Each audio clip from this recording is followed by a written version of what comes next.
I hear people asking too many questions about their labor. How long does it take?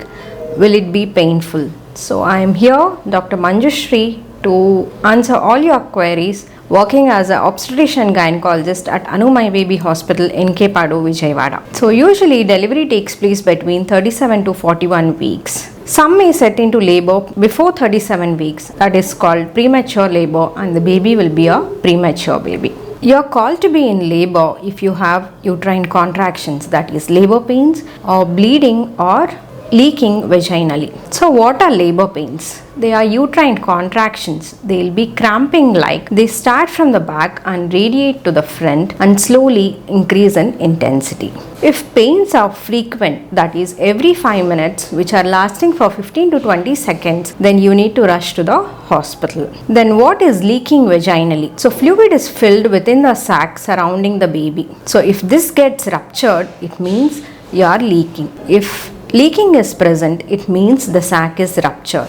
So your clothes get wet. In this condition too, you need to come to the hospital. Then what is bleeding vaginally? So bleeding can be slight to moderate and heavy. The color also varies from mild pink to brownish or red in color. In all these conditions, you need to come to the hospital. Once you reach the hospital, doctor attends you, examines your vitals, then abdomen and your vaginal examination also, and then tells you about the condition, that is at what stage of labor you are in and how long does it take to deliver. Once you are admitted, we check the fetal condition with the NST machine. We send the required blood investigations and put an IV line also. Our nursing staff helps you to do work during labor and also a few exercises with the birthing ball and also give you a back massages.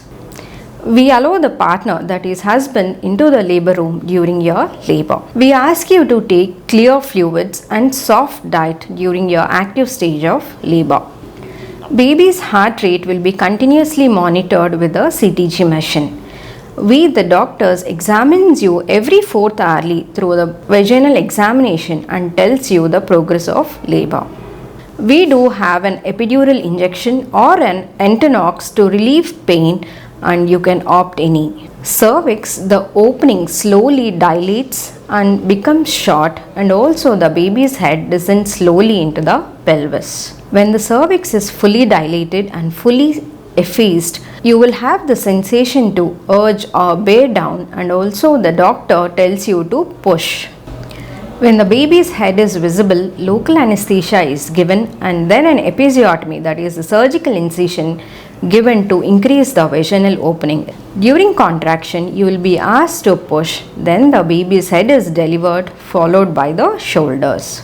We follow delayed cord clamping, that is till the cord pulsation stops, then we cut the cord and baby is handed over to the neonatologist. The uterus starts contracting and then the placenta is delivered. Following the delivery of the placenta, episiotomy is sutured back in layers. For 1 to 2 hours, you will be monitored in the labor room. If the vitals and the bleeding is minimal, you will be shifted back to your room. During this period, you can take your food and also our staff helps you in breastfeeding your baby. Labor is not easy, as I have narrated to you in 5 minutes. So some women may experience the labor too long, some labors could be short, and some women may require emergency cesarean during this process. So if you have any queries regarding this labor, you can comment and I'll reply you back soon. Thank you.